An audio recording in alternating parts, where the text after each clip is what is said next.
day one mentality, customer centricity, inovasi. Yang keempat, cost management. Apapun yang kalian lakukan dalam usaha apapun, pastiin cost-nya itu yang paling rendah dibandingin kemarin, dibandingin kompetitor kalian.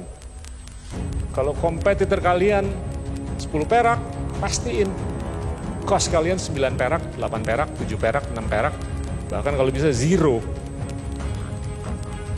Nah, itu adalah nilai-nilai yang dikedepankan oleh Jeff Bezos. Sehingga sekarang nilainya Amazon itu udah 1,5 triliun dolar. 1,5 kali PDB-nya Indonesia. Karyawannya cuma 300.000. Indonesia populasinya 280 juta. Microsoft, kapitalisasi pasarnya 2,4 triliun. Karyawannya cuma 300.000. Itu 2,4 kali PDB-nya Indonesia. Apple 2,7 triliun dolar. 2,7 kali PDB-nya Indonesia.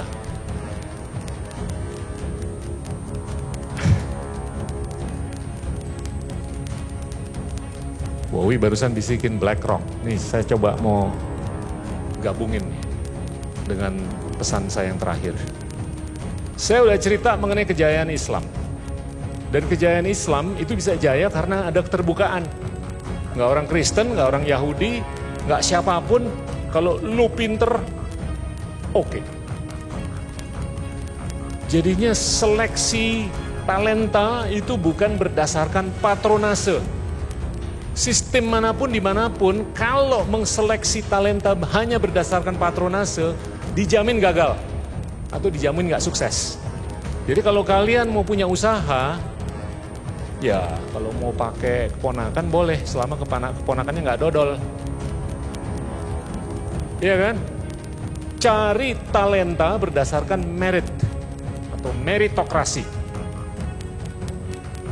Nggak ada tuh nepotisme kalau nggak bisa dipertanggungjawabkan. Kalau saya sekarang mau bisnis, saya umur 21 tahun, anggaplah. Banyak yang saya bisa lakukan. Tapi yang saya perhatiin, yang mungkin kurang diperhatiin banyak orang, itu adalah penguasaan bahasa. Tadi saya tanya tuh, Nyalanesia, bahasa Inggrisnya berapa? Cuman 1%. Relevansi penguasaan bahasa asing itu bukan neoliberalisme. Itu adalah realisme. Kalau kalian realistis, kalian harus sadar, ngaca. Yang ada duit itu di mana? Di luar. Kalau nggak ada di luar, perusahaan-perusahaan unicorn ataupun dekakorn, itu pemegang saham mayoritasnya pasti lokal. Tapi kenyataannya 0, atau 1, atau 2, atau 3. Ini realita.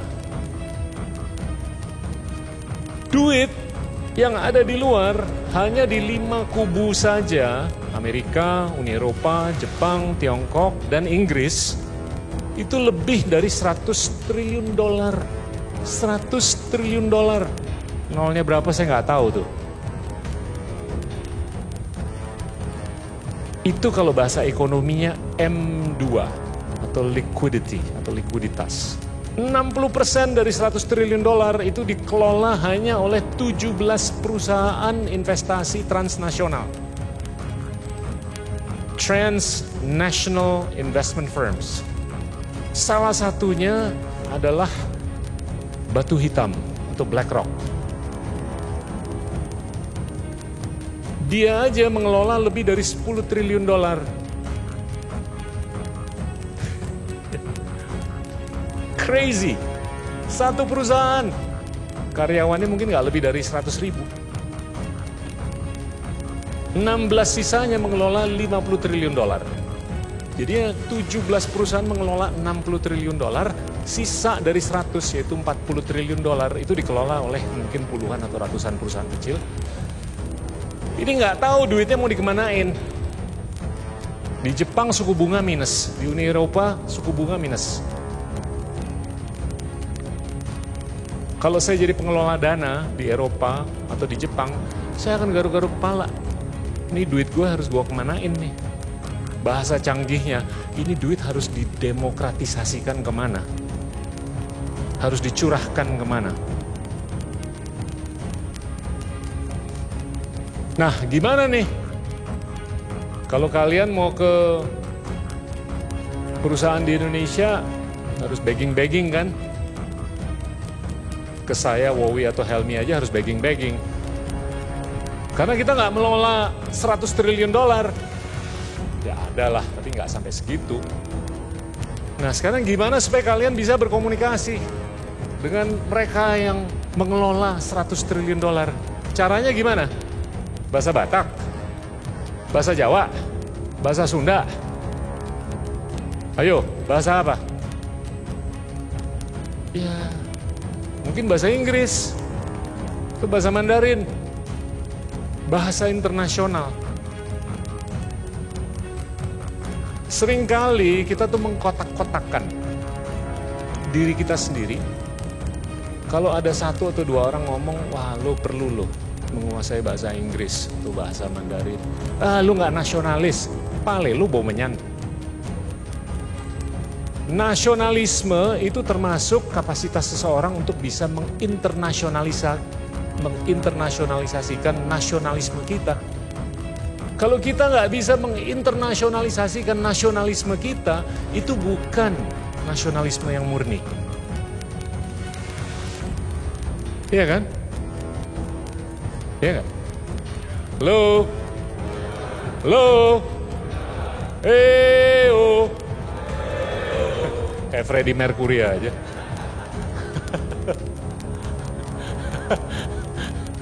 Dulu kalau manggung begitu bro. Coba dipikirin. Di sini siapa yang menguasai bahasa asing?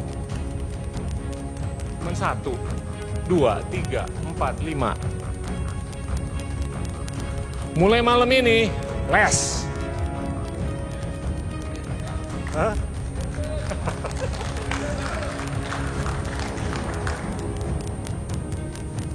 Les.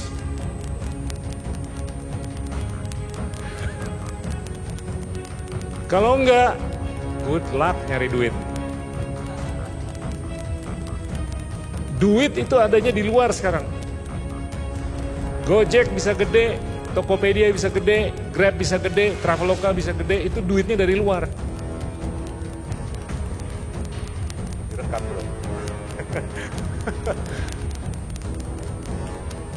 Jadi kalau kalian mau jadi unicorn, syukur-syukur decacorn, syukur-syukur popcorn.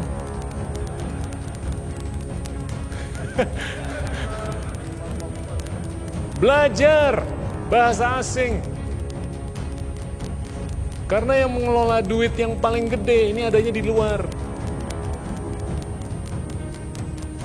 Nah, ini low hanging fruit. Kalau saya mau bikin startup, saya akan mikir gimana supaya 280 juta manusia itu bisa ngomong Inggris, bisa ngomong Mandarin, Prancis, Spanyol, belakangan lah, mungkin kedengaran romantis, tapi nggak selaku Mandarin atau Inggris, iya kan? Nah, nih tadi yang ngomong mengenai pariwisata.